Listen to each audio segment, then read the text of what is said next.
My dad laughed, lifting his glass like he was toasting a joke I didn't get. Your sister earned everything on her own, he said. Eyes on me, unlike you. The table went still. My mom's hand froze over the serving spoon. I leaned back, feeling something sharp settle in my chest, and said quietly, "Then I'll stop sending you money." The color drained from his face. What money? In that silence, the house finally told the truth. It had been hiding for years. That was the night I stopped being the quiet one. Before I tell you how everything unraveled after that, tell me, where are you listening from, so I know I'm not the only one who's had to draw the line. From the outside, we looked like a family worth envying. Sunday dinners, framed smiles, matching sweaters on Christmas cards. But perfection is easier to print than to live. My name's Rachel Shortridge. I'm 32, the quiet daughter, the one who learned early that keeping peace sometimes meant swallowing your own voice. Helena, my older sister by 2 years, was the golden one.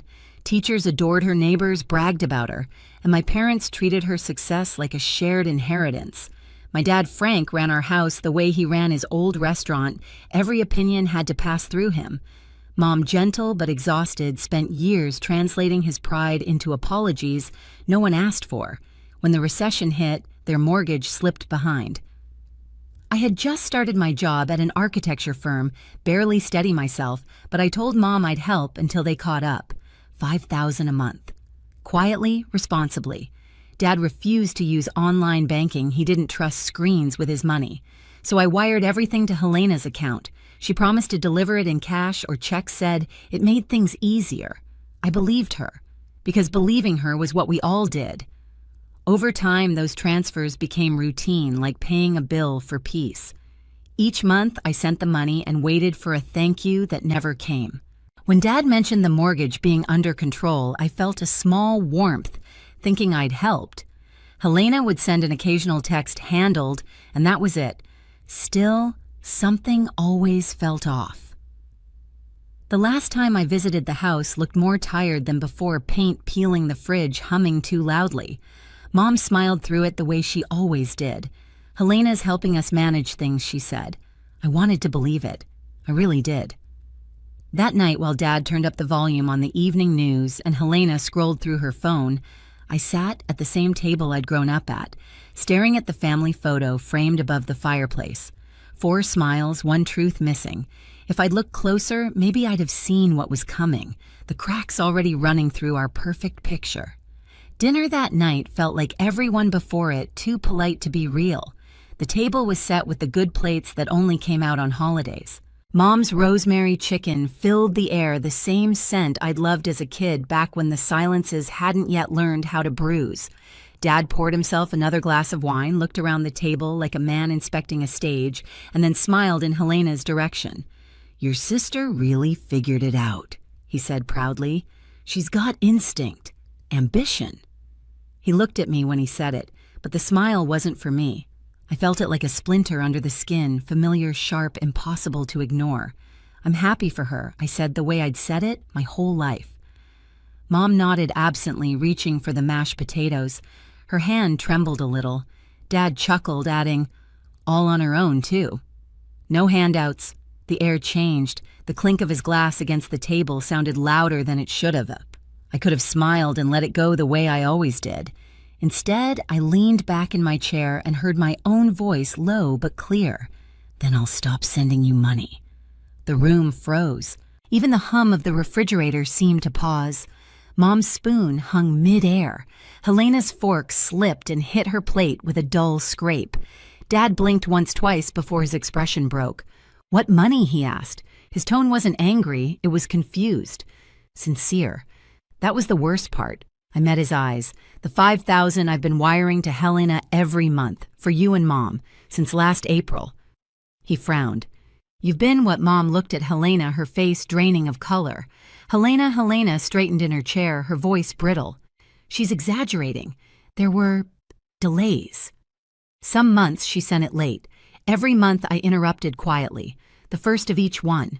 I have the confirmations. The silence that followed wasn't peaceful, it was surgical. It cut.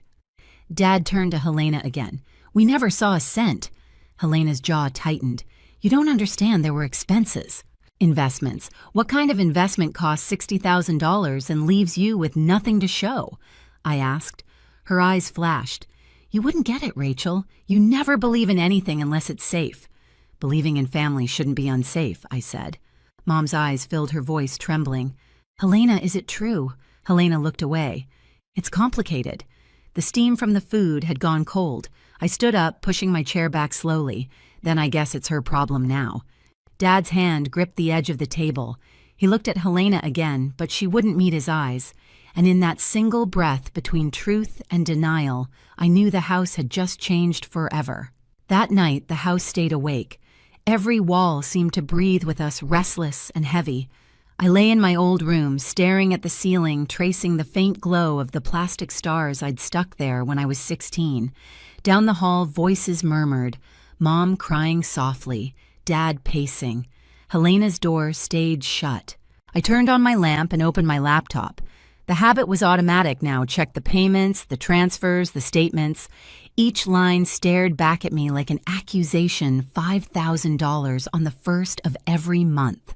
My own digital fingerprints on a crime I hadn't meant to commit. $60,000 in total. Gone. The next morning, Dad sat at the kitchen table with his head in his hands. Mom stood by the window, still in her robe, coffee gone cold. She says it's tied up in something Mom whispered. A company. A company doesn't eat mortgage payments, I said. It eats trust. Dad's jaw flexed, eyes red. We'll talk to her when she wakes up. But Helena didn't wake up. She was already gone. Her car missing from the driveway, her room empty except for a perfume cloud that lingered like a lie. A single sticky note sat on her dresser. Don't overreact, I'll fix it. I stared at the words until they blurred. She's not fixing anything, I said. She's running. Mom began to cry again, small broken sounds. Dad grabbed his coat, muttering something about finding her. I caught his arm. Wait, you can't chase her without proof. Let me handle this. He looked at me like he didn't know whether to trust me or himself. Then he nodded once. That day I did what Helena never expected. I worked the problem like a blueprint. I started with the structure, every transaction, every date, every message. Then the weak points where the money changed hands. Each transfer confirmed Helena's account every time. Evan came over that evening, my laptop glowing between us. You're digging deep, he said quietly. I have to, I replied. This isn't just about the money, it's about how long she thought she could lie to me and get away with it. He nodded. What's your next step? The bank, I said. And then a lawyer. At the branch, the manager frowned as she looked through the records. These were all redirected, she said, pointing to Helena's name. Account holder used the funds for private transfers, looks like another intermediary. To who? I asked. She hesitated. A man named Mason Vale. I felt something inside me lock into place. A name, a direction, a trail. When I walked out of that bank, the cold January air hit my face like a vow. I pulled my coat tighter and whispered to myself, you wanted to play with trust? Helena, fine. Let's see how much truth costs. 3 nights later, the doorbell rang just after sunrise. I was in the kitchen with Mom, both of us running on little sleep and too much quiet. Dad was still upstairs sorting through papers he no longer trusted. When I opened the door, a man stood on the porch, jeans hoodie, the kind of smile people practice in the mirror. Morning, he said easily. You must be Rachel. I'm Mason. The name landed like a stone. Helena's Mason, he chuckled. I guess you could call me that. Behind me, I heard Dad's footsteps, slow but heavy. He came to stand beside me, his voice low. What are you doing here? Mason held up a small folder like a peace offering. Just clearing up a misunderstanding. Helena asked me to drop these off, proof of our investment. Mom appeared in the doorway, pale and trembling. Investment, Mason flashed his grin again. Startup work. We're building an app connecting local artisans with clients. Scalable, forward thinking, you know how it is. I stepped aside. Show us. He entered like he owned the place, spreading out glossy printouts across the table. Mock-ups, fake charts, random buzzwords, phase 1 projected growth, beta launch. Not a single number added up. Dad flipped through the pages, face tightening with each turn. This is nonsense, he said. Mason's smile faltered. Every big thing starts small. $60,000 small, I shot back. He looked at me, still pretending calm. "You've been talking to Helena." "No," I said. "I've been talking to the bank." The air shifted. Mom clutched the back of a chair. Dad's breathing grew rough. Mason leaned on the counter, casual again, but his eyes were sharp. "You don't understand," he said. "She wanted this. She believed in me. And you let her believe," I said, "because it paid your rent."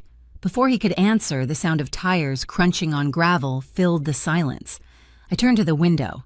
Helena's white sedan pulled into the driveway. She stepped out, sunglasses on, though the sky was gray. The door opened, and there she was, hair perfect, coat too. Expensive, smile practiced. When she saw Mason, her expression cracked. "What are you doing here?" Mason's voice softened instantly. "Babe, I told you I'd fix it." Her jaw tightened. "You weren't supposed to come here." Dad's voice was quiet but deadly. "You took your sister's money. You lied to us." Helena's eyes flicked between us. "It's not what you think." "Then explain it," I said.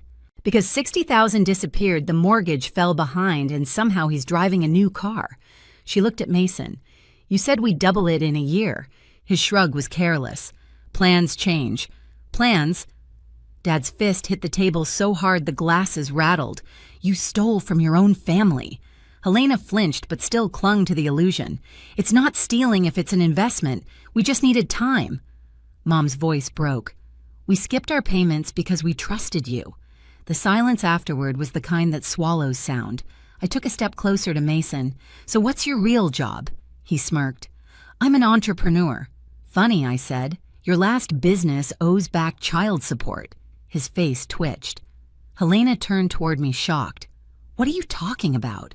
I pulled out my phone and showed her the messages the woman with the toddler who'd knocked on our door yesterday. "She's been looking for you, Mason." "For him." Helena's hand went to her mouth. "You lied to me." He sighed like a man tired of drama. "I didn't lie. I just didn't tell you everything.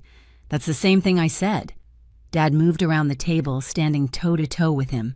"You're leaving this house. Now." Mason's smile vanished completely. "You can't stop her from seeing me. She's an adult." Helena's voice was shaking. "I'm not going anywhere with you." He reached for her arm, and instinct kicked in. I stepped between them. "Don't touch her." The sound of sirens grew louder outside. Mason froze, eyes narrowing.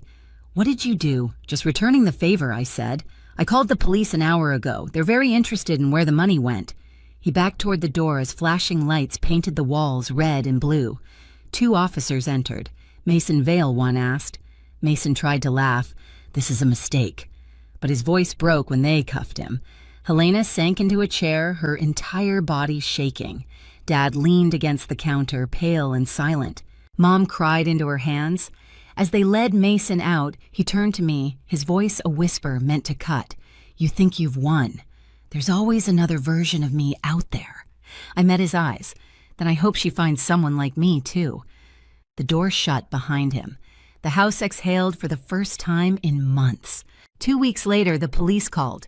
They'd found evidence of multiple scams, 5 women, same story, same promises. Mason had pleaded guilty. The prosecutor wanted Helena's testimony to strengthen the case.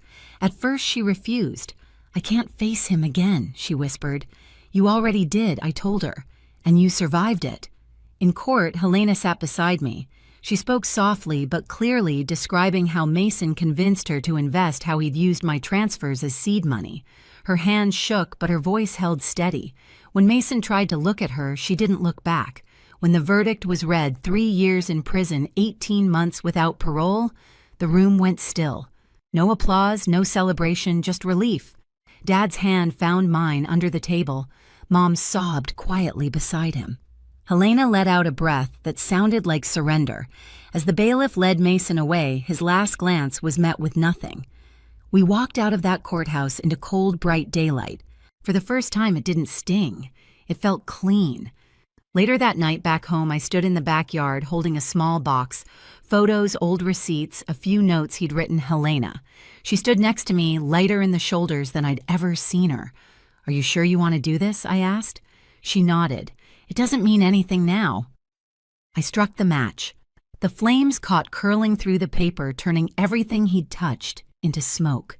We watched it rise into the January sky until nothing was left but ash. Helena whispered, "He took so much from me." I looked at her. "Then make sure he never gets another inch." By spring, she'd found a small job at an office downtown. Mom tended her garden again. Dad fixed the railing on the porch he'd ignored for years. The silence that used to hurt now felt almost gentle. One afternoon, Helena came to me with a small envelope.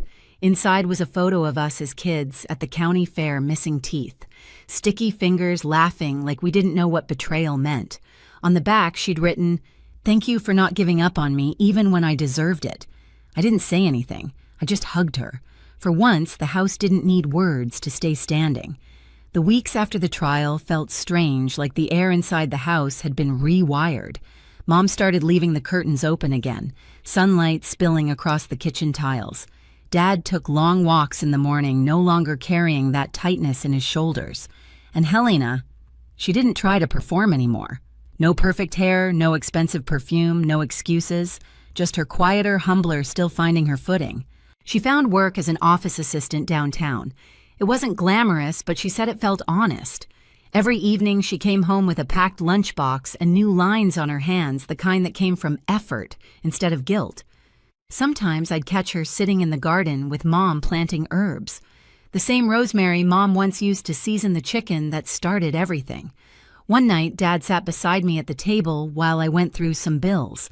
"I think we made her this way," he said softly. "We kept calling her special until she thought she couldn't fail." I looked at him. "We all played our part, but we're fixing it now."